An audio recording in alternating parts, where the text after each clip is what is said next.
अनुस्वार मंच से दोस्तों डॉक्टर संजीव कुमार का आप सबको नमस्कार, अभिनंदन और स्वागत है आज की इस परिचर्चा में, जिसमें हमारे अतिथि हैं मनीषा कुलश्रेष्ठ जी।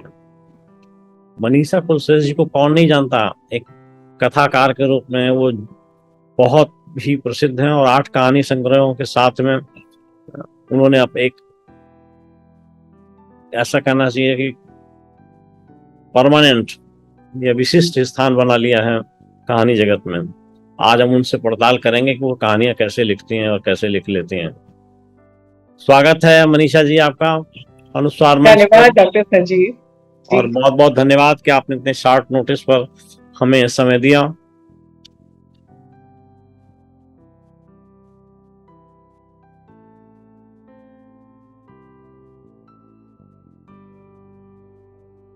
तो पहला प्रश्न हम आपसे जो पूछना चाहेंगे वो ये है कि लेखन की जो प्रेरणा है वो आपको कहाँ से मिली, कब कब और कैसे, किस माहौल में आपने लिखना शुरू किया? जी, दरअसल मेरा बचपन तो किताबों के बीच में ही बीता, क्योंकि मेरी माँ प्रिंसिपल थी और वो खुद भी बहुत किताब साहित्य की बहुत बड़ी पाठिका भी अरे थी वाह। और वो लिखती भी थी। और क्योंकि प्रिंसिपल को, मैं जिस जमाने में बच्ची थी उस जमाने में प्रिंसिपल को घर स्कूल के अंदर ही मिलता था, गवर्नमेंट, जब जी गवर्नमेंट प्रिंसिपल होते जी हैं जी जी। तो लाइब्रेरी का प्रावधान होता था और लाइब्रेरी की चाबी छुट्टियों के दिनों में भी प्रिंसिपल के रेजिडेंस पे रहती थी। रहती थी। तो ऊपर हमारा घर था, नीचे स्कूल था, तो मैं वो चाबी उठाकर और लाइब्रेरी में गुम हो जाती थी और बहुत सारा साहित्य बचपन में ही पढ़ लिया था। तो जैसे ययाति, विष्णुराव खांडेकर का ययाति, और भी मतलब न केवल अपना देश मतलब हिंदी साहित्य, बल्कि अनूदित वैश्विक साहित्य और अनुदित अन्य भाषाओं का भारतीय साहित्य भी मैंने बहुत पढ़ा, क्योंकि उन दिनों में हिंद पॉकेट बुक्स बहुत अच्छी किताबें हम सबको उपलब्ध करा रहे थे। बल्कि मैं कहूंगी कि लॉलिटा मैंने लॉलिटा की उम्र में ही पढ़ डाली थी। तो जी। मुझे पढ़ने का बहुत भीषण शौक था और मुझे लगता है कि जो लोग भीषण तौर पे एक कैटरपिलर की तरह किताबों में रहते हैं, या किताबों जिसे कहे किताबी कीड़ा, तो मैं वही थी। और मुझे लगता है कि जब जब आप बहुत साहित्य पढ़ते हैं तो कहीं ना कहीं आपके अंदर एक अभिव्यक्ति उतर आती है हो और जाती एक है। दिन आप लेखक बनते ही बनते हैं। वैसे ये सुन के हमें अच्छा लगा, इसलिए क्योंकि मेरे पिताश्री भी लेक्चरर थे प्राचीन भारतीय इतिहास के। जी और लाइब्रेरी पे जैसा एक्सेस आपने बताया, तो वही एक्सेस हमें था कि जो पढ़ना चाहो ले आओ। जी। तो रिजल्ट ये हुआ कि हाई स्कूल के बाद इंटरमीडिएट के 2 सालों में हमने इतनी सारी पुस्तकें पढ़ी, इतनी सारी पुस्तकें पढ़ी कि पाठ्य पुस्तकों पर ध्यान देने का समय ही नहीं मिला। यही मेरे साथ भी हुआ। ये और ये बीएससी स्टूडेंट होने के बावजूद मैंने फिर अंततः हिंदी साहित्य में एमए किया, क्योंकि तब तक तो माँ की मुझ पे चली, और जब नहीं चली तो मैंने चोरी से हॉस्टल में पढ़ती थी। माँ ने सोचा एमएससी बॉटनी कर रही है लड़की, लेकिन मैंने तो एमए हिंदी में एडमिशन लिया और फिर एमए हिंदी एमफिल भी किया। तो वो सब हिंदी प्रेम का ही नतीजा था, एक पागलपन था। रिसर्च का टॉपिक क्या था आपका पीएचडी का? मैंने पीएचडी नहीं एमफिल किया, लेकिन तब एमफिल भी का। मेरी जो डिसर्टेशन है वो एक ऑलमोस्ट एक पीएचडी का ही डिसर्टेशन था। मैंने हाँ रांगे राघव के प्रागैतिहासिक उपन्यास मुर्दों का टीला पे काम किया था। और क्योंकि प्रागैतिहासिकता अपने आप में मतलब प्री हिस्टोरिक वर्ल्ड पे जब रांगे राघव लिखते हैं, और क्योंकि वो बहुत ही विद्वान थे तो उन्होंने पूरी रिसर्च करके लिखा था। तो उस उपन्यास में मैंने अपना डेजर्टेशन लिखा, और काफी मोटा डेजर्टेशन लिखा, क्योंकि उसमें जो नर्तकी है जो अपने को मिलती है अपने नेशनल म्यूजियम में रखी हुई है मोहनजोदड़ो की सभ्यता से, तो उस नर्तकी को उन्होंने पात्र बनाया वेणी की तरह से। तो जी। वह मुझे उपन्यास बहुत ही प्रिय था। और मैंने तब ये था कि हमेशा आपके गाइड आपके ऊपर थोपते थे कि आप इस विषय पे कर लो। मैं अड़ गई थी, क्योंकि मैं शुरू की जिद्दी। तो मैंने कहा नहीं, मैं रांगे राघव के मुर्दों के टीला पर ही पीएचडी करूंगी, मतलब डेजर्टेशन करूंगी, एमफिल। पहली रचना आपकी क्या थी? कविता थी, कहानी थी, लघु कथा थी? पहली रचनाएं जो मैंने टीनेज में लिखी वो तो कविताएं थी, 8वीं 9वीं क्लास में। और उसके बाद मैंने कहानियां लिखने की भी कोशिश की, और आप यकीन नहीं करेंगे, मैंने उन्हें पत्रिकाओं में भी भेजी। तो हाँ। स्वीकृत नहीं हुई, स्वीकृत बहुत बाद में जाके हुई, क्योंकि आप तब बहुत ही भावुकता भरी चीजें लिखते हैं। तो साहित्य में स्वीकृत नहीं हुई, बाकी ऐसे नॉर्मल किताबों में छपती रही। जी।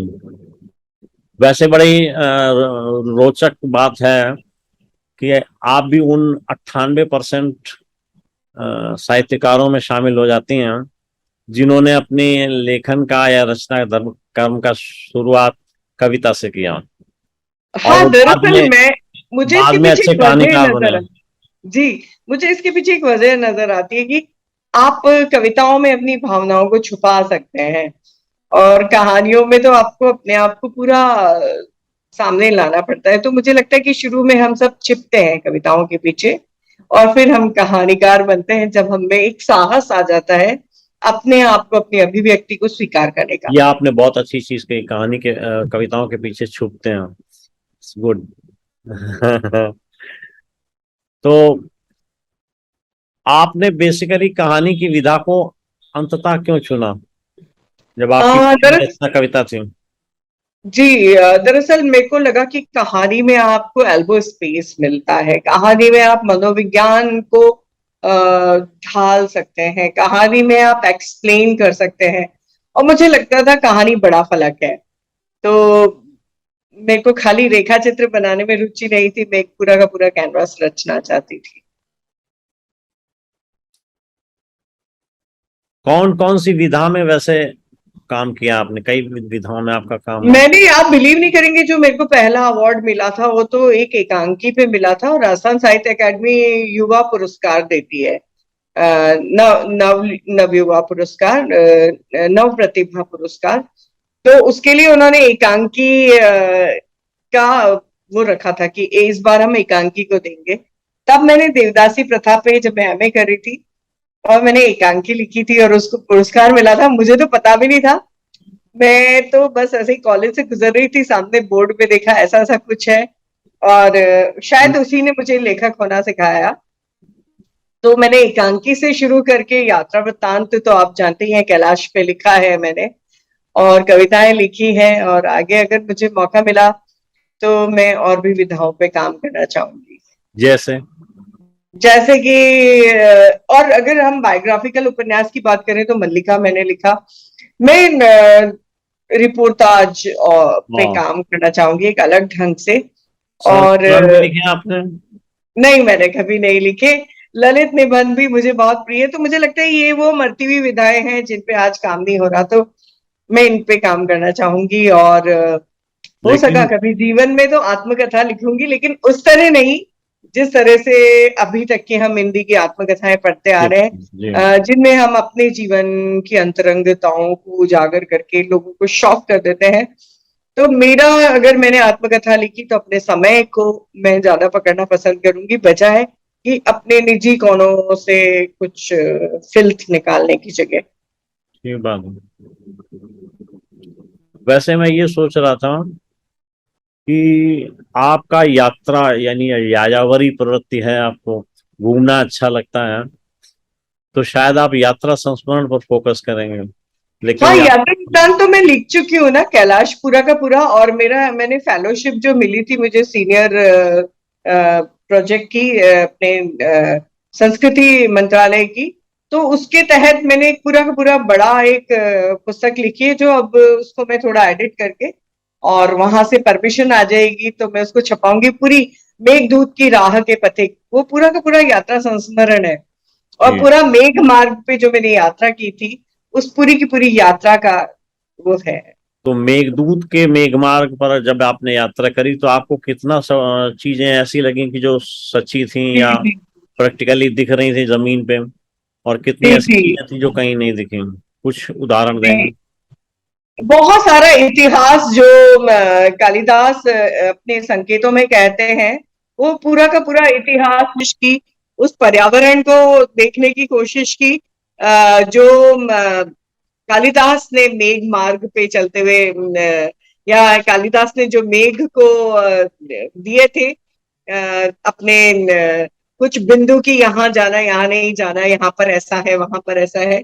तो पूरी कैलाश यात्रा तक मैं गई थी, और अलका नगरी को लेकर मैंने जो खोज की, या अलका नगरी को लेके जो मेरा आग्रह था, तो जैसा कि कहते हैं कि किन्नौर की स्त्रियां बड़ी सुंदर होती हैं, और हो सकता है वो पहले कभी अलका नगरी रही हो, या नेपाल में जिस तरह से झरोके, तो बहुत सारी ऐसी चीजें थी जहां पे हम जिसको अलका नगरी महसूस कर सकते थे।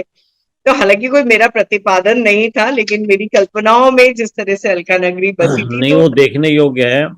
मेघदूत जी। को और मेघदूत एक एक और जरूरी बात जो मैंने की जी। कि भाई बहुत सारे लोगों को उन जगहों को लेके दो दो या तीन तीन तरह के मतभेद थे। तो जैसे शुरुआत से ही मतभेद था कि वो जो उदयगिरी है या जो रामगिरी है, रामगिरी पर्वत है, तो वो एक तो नागपुर के पास है और एक सरगुजा में है। तो मैंने दोनों जगह की यात्राएं की, और इस आप बहाने मेरे को बहुत सारी नहीं, यात्राएं आपको करने को मिली। आपके विचार में वो कौन सी जगह हो सकती है, सरगुजा और नागपुर के पास है जो? मैं इतिहासकारों की नाराजगी नहीं मोल लेना चाहती हूँ, मगर मुझे अगर देखूं तो सरगुजा मुझे हालांकि दिशा उस तरह से अप्रोप्रिएट नहीं बैठती सरगुजा। उसमें वो नागपुर वाला ही रामटेक जो है, रामटेक। हाँ वो बैठता है। लेकिन पता नहीं क्यों जहां जाकर फीलिंग हुई उस तरह का माहौल था, और आषाढ़ का पहला दिन ही था, और मैं सरगुजा में थी। तो वहां पर जिस तरह की वो गुफाएं हैं और शैल मंच बने हुए हैं, और वहां पे उन शैल मंचों पे जिस तरह से श्लोक गढ़े हुए हैं, तो पता नहीं क्यों मुझे ऐसा एहसास हुआ कि यहाँ रहे होंगे। हालांकि इतिहासकार इसके विपरीत मानते हैं, कुछ इतिहासकार, लेकिन हजारी प्रसाद द्विवेदी सरगुजा की रामगिरी पर्वत को ही जी। मानते हैं। वैसे आपको एक सूचना ये दे दूं कि मेघदूत की जो कथा है, उस कथा को लेकर के हमने एक भावानुवाद किया है जी। यक्ष कथा के रूप में। अरे वाह। तो कालिदास के इस कृतित्व पे जी मैंने थोड़ा बहुत काम किया। अब आगे चलते हैं। आप जी। किन किन प्रकाशनों को या कौन कौन सी प्रकाशित रचनाओं को आप अपनी मील का पत्थर या कहेंगे या उनका उल्लेख करना चाहेंगे? सबसे पहली ही जो कठपुतलियां थी, और रविंद्र कालिया जी ने नवलेखन विशेषांक निकाला और उन सब लेखकों की किताबों को, पहली किताबों को छापा, तो मुझे लगता है कि कठपुतलियां एक मील का पत्थर थी। जो कहानी संग्रह था, कठपुतलियां कहानी से आरंभ हुआ था। और उसके बाद शिगाफ को भी मैं मील का पत्थर मानूंगी, स्वप्नपाश को भी, गंधर गाथा को भी। तो मुझे लगता है कि मेरी अगर आप देखें तो मेरी हर किताब पाठकों ने बहुत सर आंखों पे रखा है, मेरे हर उपन्यास को। तो बिल्कुल। मुझे लगता है कि मेरे लिए तो हर पुस्तक एक मील का पत्थर थी। और मल्लिका जिसने बेस्ट सेलर होके बहुत बेहतरीन पूरी संसार में पहुंच के जिस तरह से मुझे स्थापित किया, तो मुझे लगता है मल्लिका मेरी सफलता का एक और फ्लैग बनाती है। कहानियों में विषय वस्तु का या कथानक का जो चयन है, वो आप कैसे करती हैं? मुझे ऐसा महसूस होता है आपसे बात करके कि आप में कल्पनाशीलता बहुत है। जी। तो कथानक को जो है ना, बुक की बुनावट जो है अपने हिसाब से करके आप उसको एक नया रूप दे देती हैं। फिर बिल्कुल बिल्कुल, कथानक मुझे कैसे लगता है चाहते एक हैं? कहानीकार को ऐसे करना भी चाहिए, क्योंकि कहानी तो गल्प ही का नाम कहानी है, गल्प ही कहानी है। तो मुझे लगता है कि अगर हम सपाट कोई भी कथानक लिख देंगे, जैसा कि लिखे ही जाते हैं सरिता मुक्ता और इस तरह से, तो मैं तो कल्पनाशीलता से उनपे, उनके शिल्प पे भी काम करती हूँ, भाषा पे भी काम करती हूँ, और सबसे ज्यादा जो मैं काम करती हूँ पात्र के मनोविज्ञान पे। तो मुझे लगता है कि जब तक हम मनोविज्ञान को सामने नहीं लाएंगे, तो वो पात्र अपने आप में तीसरा आयाम नहीं लेता है। बिल्कुल ठीक तो है। और जहां तक कथानक चुनने की बात है, तो बहुत घूमते हुए सामने पड़ते हुए कथानकों को मैं नहीं चुनती।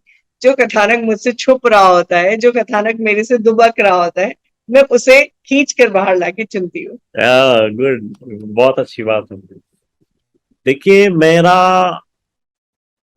अनुभव ये है, जो मैंने काव्य कथाएं लिखी हैं, कि मनोवैज्ञानिक विश्लेषण करने से कहानी में एक नया नई ताजगी आ जाती है। और जी ये लगता है कि नहीं, आप परकाया प्रवेश की तरीके से करके आप उस पात्र को या उस घटना को बड़े अच्छी तरीके से समझे हैं। जी मुझे तो जी बिना मनोवैज्ञानिक एनालिसिस के अच्छा ही नहीं लगता। जी जी वो जो आपने कहा ना, सपाट बयानी लगती हैं, तो वैसा। जी। खैर, पात्रों के चयन के संबंध में आपकी क्या प्रक्रिया रहती है? कैसे आप पात्रों का चुनाव करते हैं?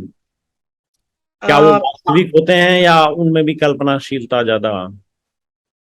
कई बार अगर मैं कहूँ तो मेरे पात्र हमेशा एक कोलाज होते हैं बहुत सारे जी मिले जी हुए लोगों का।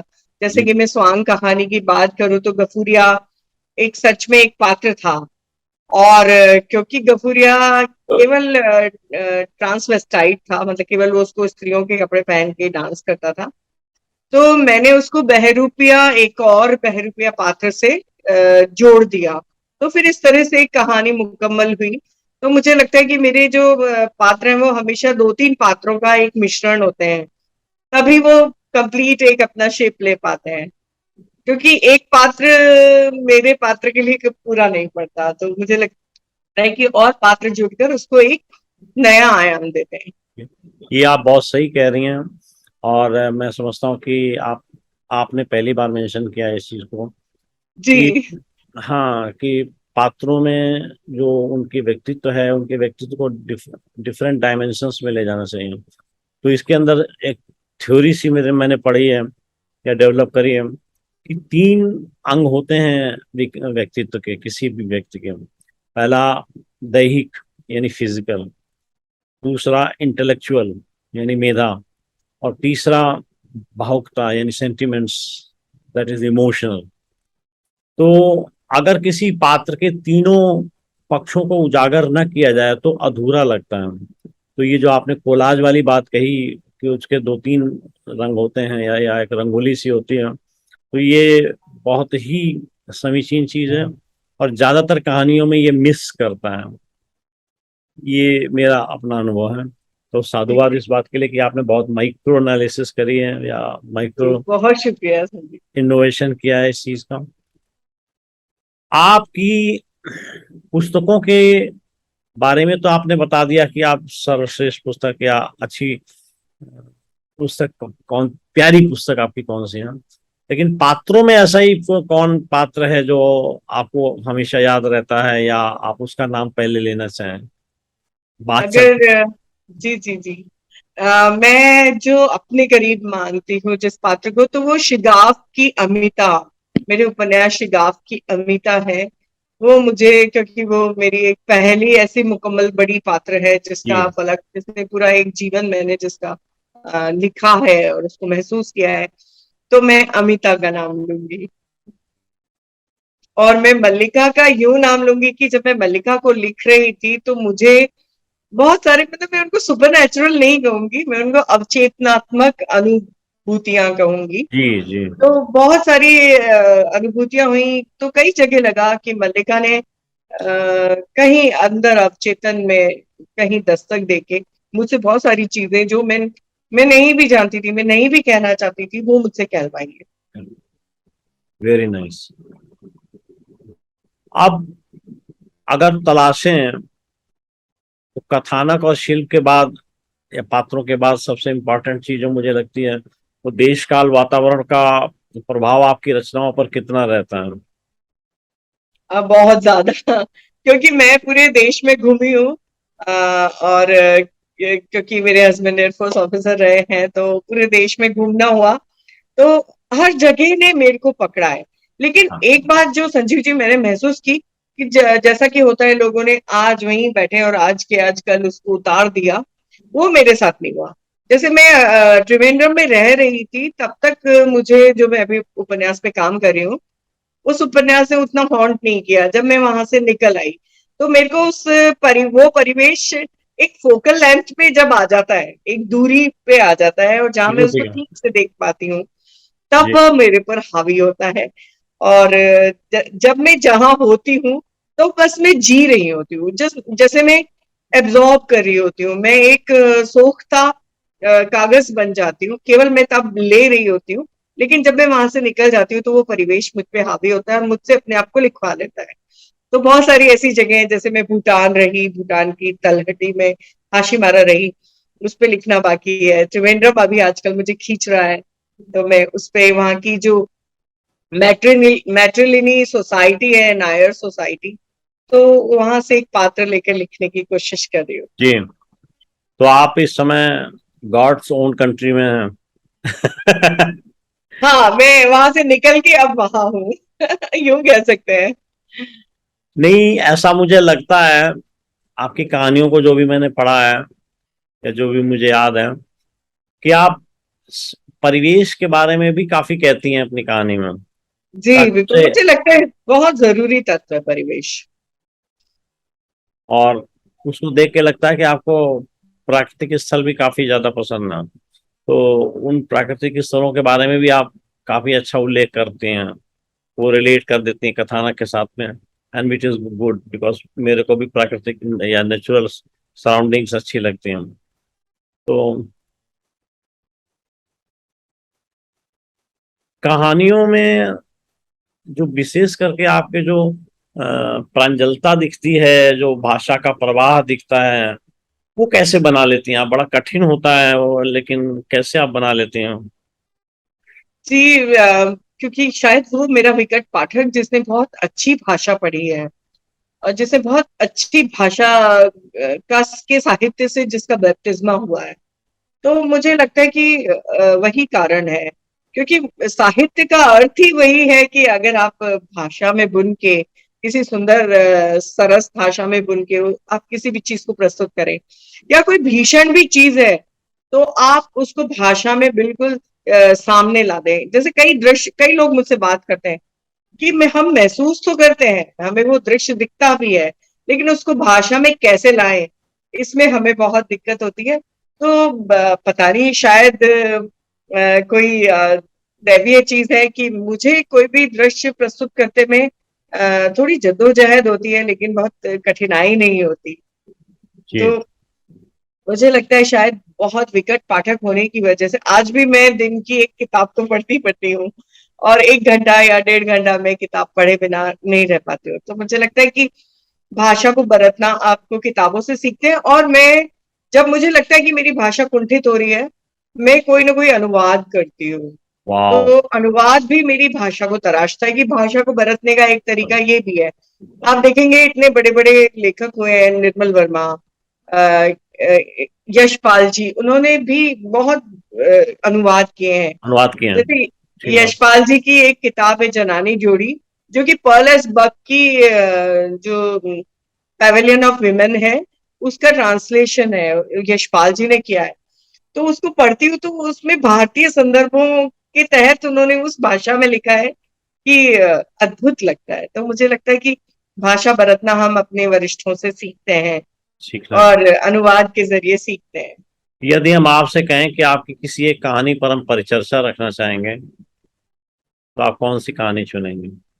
ऑफलाइन हाँ, प्रोग्राम एक छोटा सा करते हैं जिसमें आपके किसी किसी और की, किसी लेखक की, नहीं, मनीषा कुलश्रेष्ठ की। मेरी कहानी।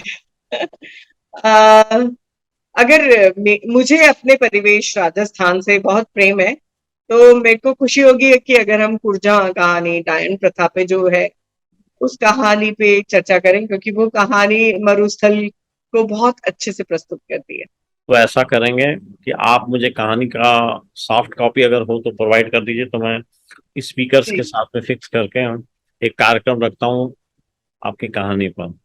जी जरूर। और मंच जो है ना, वो इस प्रकार के कार्यक्रम भी रखता है जी जिनमें क्रिटिकल एनालिसिस करते हैं हम किसी एक उस किताब की या एक कहानी की। तो आपकी तो एक कहानी ही काफी होगी, वो अपने आप में समग्रता लिए होती हैं आपकी कहानियां। जी तो जरूर से, मुझे उसकी प्रति उपलब्ध कराइएगा। जरूर से। प्रवासी साहित्य के बारे में आपकी क्या राय है? कहाँ तक वो प्रवासी साहित्य प्रवासी कहा जाना चाहिए, और कहाँ तक वो साहित्य का अंग बनने योग्य है? देखिए, मैं अपने बचपन की बात करूं तो मैंने अ, लाल पसीना, जो में अपने लेखक है ना, मॉरिशस के, जिनको मॉरिशस का प्रेमचंद कहा जाता है, मैं जी।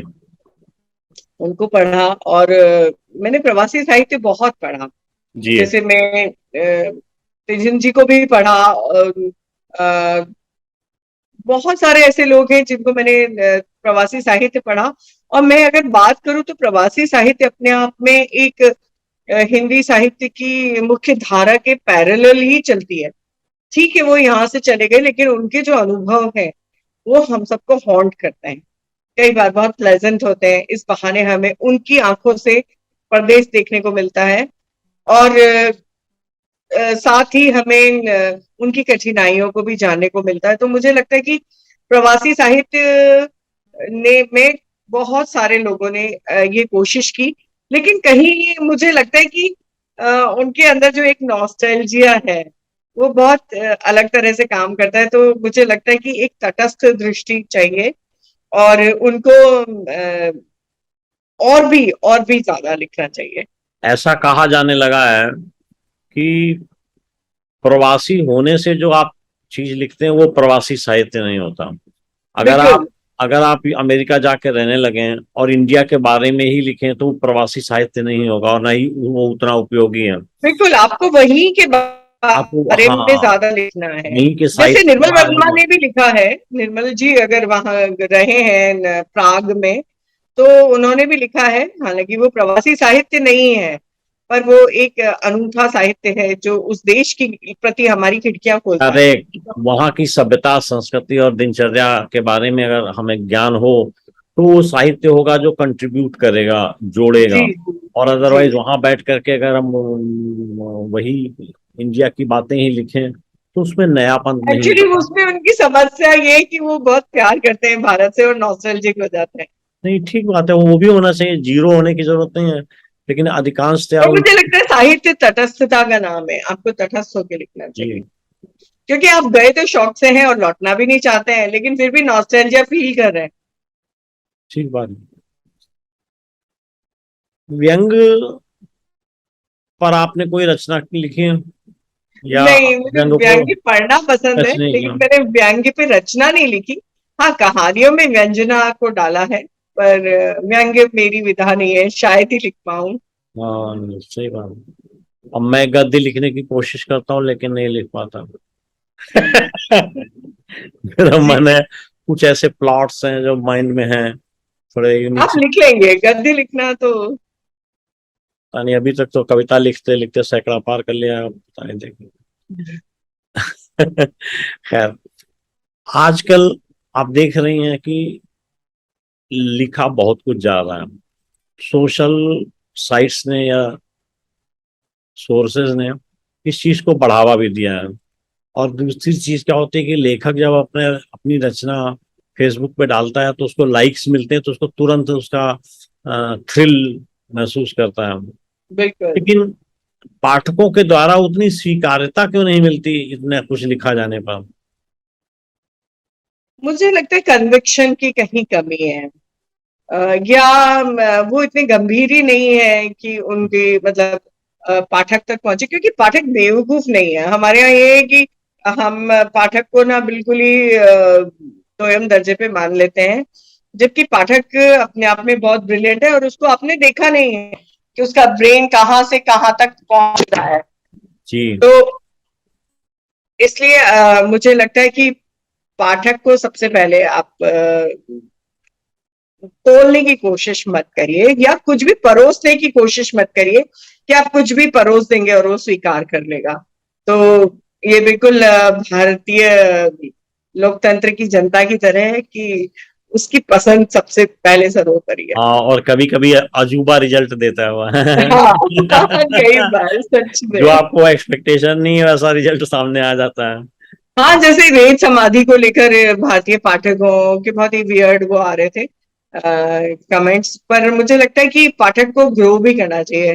पाठक को लेखक के हिसाब से उसको पढ़ना चाहिए, या पाठक को ग्रो करना चाहिए कि अगर अमूर्तन में लिखा जा रहा है जिस तरह से गीतांजलि श्री लिखती है, तो उसको भी एक अलग तरह का पाठ की जरूरत है। लेकिन कुछ लोगों का ऐसा कहना है कि रेत समाधि का जो फैलाव है, जो कथा और शिल्प के साथ जैसे उसको बुनावट की गई है, उसमें अभी उतनी प्रभाविकता नहीं है। उसके अनुवाद में प्रभाविकता जरूर दिखती है, जिसका परिणाम बुकर प्राइज हो गया। लेकिन वैसे अपने आप में कहानी संपूर्णता की ओर नहीं ले जाती है। तो जब अनुभव संपूर्णता का न हो, तो उस चीज को कितना स्वीकारा जाए, कितना न स्वीकारा जाए, उसके अलग अलग पक्ष हैं। उन पक्षों पर उसको जी देखना चाहिए। हमारी जी जो अनुस्वार मैगजीन है, वो इस बार रेत समाधि पर एक बहुत विस्तार विस्तृत लेख लिखा है, करीबन जी 18 पन्ने का है। तो मैं भेजूंगा, आप पढ़िएगा उसको। जरूर से। अब अभी हमने आपसे कहा था कि मुझे आपके बारे में जो भी पता है उससे लगता है कि आप यायावर हो, घूमना बहुत पसंद है। अच्छा है, मुझे भी बहुत पसंद है। तो एक चीज तो पता चल गई, व्यक्तिगत तौर पर रचनाकार कर्म के साथ आपकी और कौन सी अभिरुचियां हैं जिनके पीछे आप अपने आप को जरूर समय निकाल। आज मैं तो जैसे ही बचपन से मेरे परिवार बर्ड वॉचर्स का परिवार है, या मेरे ब्रदर सिस्टर वो सब एनवायरमेंटलिस्ट हैं, तो प्रकृति से जुड़ना और बर्ड वॉचिंग करना, गार्डनिंग करना, ये सब मेरी अभिरुचियां हैं। साथ में मैंने नृत्य सीखा है, कथक। तो कथक मेरी अभिरुचि है, और डांस में, और म्यूजिक सुनना, और पेंटिंग्स देखना, चित्रकला, जैसे चित्रकला से जुड़ना मेरा मेरे हॉबीज में है। बहुत सुंदर। आपकी संपर्क जो है मैं अपनी बेटी से भी करा दूंगा। जी जरूर से। वो बहुत पेंटिंग करती है, अमेरिका में है और बहुत पेंटिंग करती है। और हम कई उसकी पेंटिंग उठा करके पुस्तकों के कवर बना लिया करते हैं। जी डिजिटल जो एक्सप्लोजन कह सकते हैं हो रहा है, और धीरे धीरे चीजें पेपर से या फिजिकल से खिसक कर सॉफ्ट फॉर्म में आ रही हैं। तो आपको क्या लगता है, ये डिजिटल ईरा साहित्य पर कैसा प्रभाव डालेगा? मैं तो इसके पक्ष में हूँ, क्योंकि एक दिन तो पूरा डिजिटल होना ही है। कागज पे हम बहुत ज्यादा निर्भर नहीं रह सकते। तो मुझे लगता है कि डिजिटल होना पर्यावरण के लिए तो बहुत अच्छा है, लेकिन कुछ लोग किताबों को संभालना चाहते हैं, किताबों को बनाए रखना चाहते हैं। तो मुझे लगता है कि दोनों ही, अभी हम उस दोनों पक्षों के बीच में हैं, और मैं भी दोनों पक्षों के बीच में पाती हूँ अपने आप को। लेकिन मुझे बहुत अच्छा लगता है ई पुस्तकालय जैसा एक ऐप है, जहां पर मेरे को, मैं करीब लाख किताबें साथ में अपने आईपैड में लेके चल रही हूँ। उसके लिए मुझे अपना बक्सा भरने की जरूरत नहीं है। तो मुझे डिजिटल पुस्तकों का कॉन्सेप्ट बहुत अच्छा लगता है, क्योंकि जी। हिंदी की पहली वेबसाइट की शुरुआत भी हमने की थी, और इसी तमन्ना से की थी कि एक दिन पूरा का पूरा हिंदी साहित्य इंटरनेट पे होगा। तो मुझे लगता है ये अमरता की निशानी है, और हम सब डिजिटलाइज हो जाए तो बहुत अच्छा है, क्योंकि हम कई किताबें नष्ट हो जाती हैं। हमारी प्रकाशन संस्था का नाम ही है इंडिया नेट बुक्स। तो हम नेटवर्क। इंटरनेट बुक्स पे 1998 में ही हमने कंसीव किया था, लेकिन उसके बाद उसको हम कर नहीं पाए। काफी जी समय बाद आकर के उसके ऊपर काम हो पाया। But anyway, law of attraction applies. जिस चीज को आप शिद्दत से काम करना चाहते हैं, वो परिस्थितियां आपको सपोर्ट करने के लिए पैदा हो ही जाती हैं। खैर, लेखकों को आप भी बहुत पढ़ती हैं, जैसे जी आपने बताया कि एक किताब तो करीब करीब हम पढ़ ही लेते हैं। जी। तो पढ़ने से आपको क्या लगता है, लेखकों को क्या सुझाव देना चाहेंगे आप अपने अनुभव और अपने पाठक जैसा कि पहले भी मैंने कहा कि अगर आप बहुत पढ़ते हैं तो आपको बात कहने का सलीका, लिखने का सलीका आता है। और साथ ही मुझे लगता है कि अगर आप पढ़ रहे हैं तो डी लर्न भी करते जाइए, क्योंकि आपकी अपनी मौलिकता भी है। जी। तो उसको उसका आपको अभ्यास करना है। जैसा कि मैं देखती हूँ अभी भी कई लोग निर्मल वर्मा की तरह लिखे जा रहे हैं। निर्मल वर्मा मेरी भी बहुत प्रिय लेखक है, मैंने उनको एक एक शब्द पढ़ा हुआ है, लेकिन मैं स्वयं निर्मल वर्मा नहीं होना चाहती। मैं उनके लिखे हुए को, उनकी भाषा को बरतने के तरीके से प्रभावित हो सकती हूँ, लेकिन मैं स्वयं निर्मल वर्मा के फॉर्म में लिखने लगूं। जैसे हमारे यहाँ बहुत सारे निर्मल वर्मा, ये बहुत सारे अपनी प्रेमचंद। अपने अपनी यूनिकनेस तो आपको रहनी चाहिए। हाँ, तो मैं एक बात और कहती हूँ कि जैसे कि शुरू में मुकेश सहगल की तरह गाते थे, या और भी लोग अपने हाँ प्रीवियस, हाँ, तो एक थोड़ा असर आता है। लता मंगेशकर नूरजहां बन के गाते थे। हाँ, तो थोड़ा असर लीजिए, लेकिन बाद में जाके आपका अपना सिग्नेचर डेवलप स्टाइल हाँ, होना चाहिए। ठीक बात है। तो आपको कोई कविता आपकी याद होगी मेरी कविता या आपके नहीं, पास अब होगी? मुझे कविता याद नहीं रहती है। नहीं, अगर आपके पास डायरी में लिखी हुई हो आपके आसपास तो हम सुनेंगे। डायरी तो मेरे को उठ के जाना पड़ेगा। हाँ, उठ के आप जा सकती हैं अगर आप जी जी, एक्सेस है मैं तो। आईपैड, मैं आपसे बात करते हुए मूव कर सकती हूँ हाँ, कोई दिक्कत नहीं। और आईपैड तक पहुंचती हूँ, फिर मैं आपको सुनाती हूँ। जी जी जी, एक कविता सुनने का मन है। जी जी। आज का इंटरव्यू सच में बहुत यूनिक रहा, क्योंकि ऐसे सवाल पहले कभी निकल के नहीं आए जो आपने पूछे। हम तो आपसे प्रैक्टिकल चीज पूछ रहे हैं और जी, बाकी भारी भारी सवालों से इंटरव्यू को अच्छा नहीं किया जा सकता। ये तो है, ये तो है, भारी सवाल कभी भी हाँ इंटरव्यू को बोझिल ही करते हैं। और मैंने जैसे देखा ओपरा वगैरह को, वो मेरा बहुत प्रिय शो रहा, तो वो किस तरह से सहज ही अपने इंटरव्यूज में जी, किस तरह से लोगों को रुला भी लेती थी। ढाई मैं सौ से कविता 250 से अधिक साक्षात्कार हमने किए हैं जी और इनका कुछ जो लिखित में साक्षात्कार आए मेरे पास में उनका एक कलेक्शन मोस्ट प्रोबेबली इस महीने के आखिर तक आ जाएगा, इदम नमम के नाम से। अरे वाह, मैं पढ़ना चाहूंगी वो। जरूर भेजूंगा।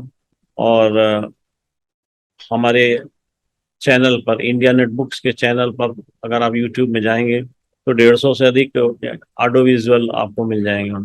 जिसमें तकरीबन सारे ही सेलिब्रिटीज को शामिल कर रहा हूँ धीरे धीरे।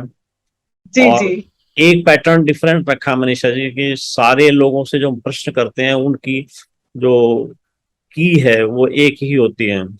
जी जी इससे शोध के संदर्भ में शोधार्थियों को ये अवसर मिलेगा कि वो एक ही प्रश्न पर 150 250 विचार जान सकते हैं कि क्या है और उसको जी शोध के जी। लिए प्रयोग कर सकते हैं। तो हम इसी उसमें लगे हुए हैं।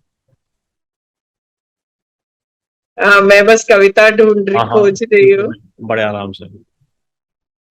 इंडिया नेट बुक्स अब तक तकरीबन 700 किताबें पिछले 4 साल में, 4.5 साल में पब्लिश कर चुका है। और जी न केवल इंडिया में बल्कि अमेरिका में भी इंडिया नेट बुक्स की उपस्थिति है। जी जी जी और बाल रचनाकारों को हम विशेष रूप से प्रश्रय देते हैं या प्राथमिकता के तौर पर छापते हैं।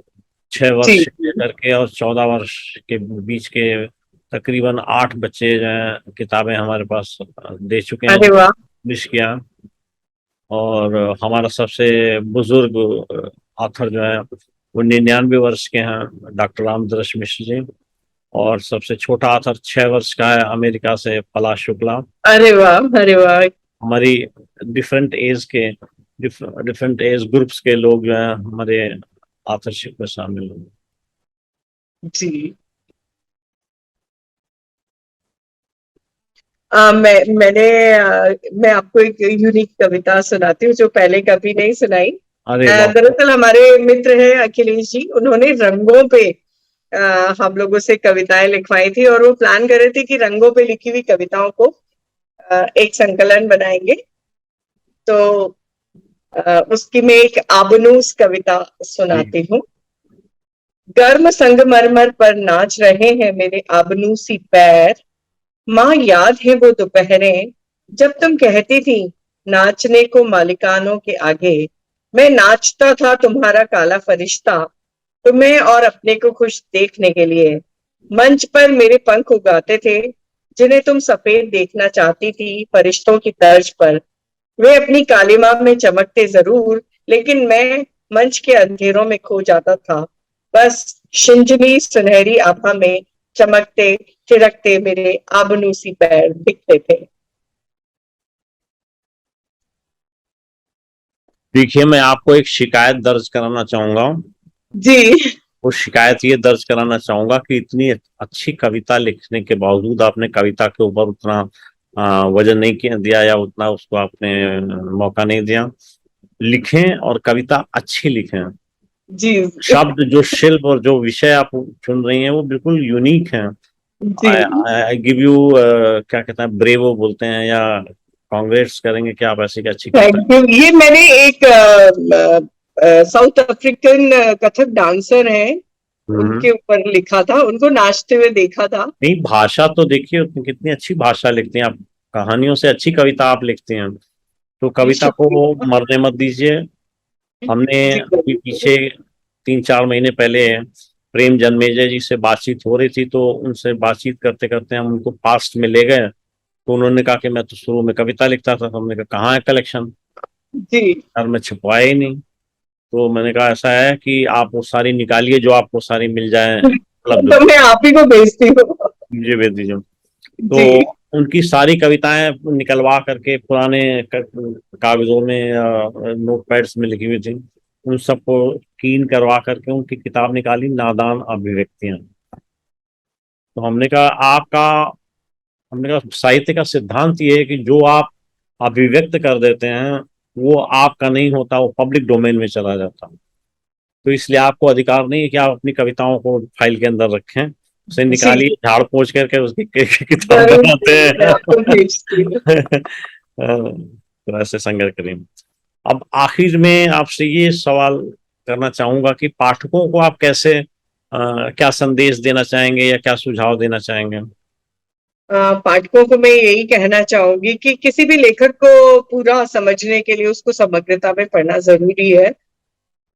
तो मुझे लगता है कि पाठकों को लेखक से ये उम्मीद ना करें कि वो बहुत सरल भाषा में लिखे, जी। बल्कि लेखक जिस भाषा में लिखता है उस भाषा तक वे पहुंचने की कोशिश करें, और बहुत पढ़ें, समकालीन भी पढ़ें और अतीत में लिखा हुआ भी बहुत पढ़ें, क्योंकि हमारा अतीत बहुत ही समृद्ध रहा है।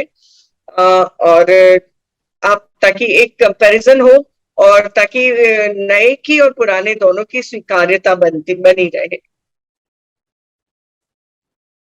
इसी के साथ हम आज की सभा का विसर्जन करेंगे। आपके साथ चर्चा में बड़ा आनंद आया और बहुत सारी नई चीजें पता चली।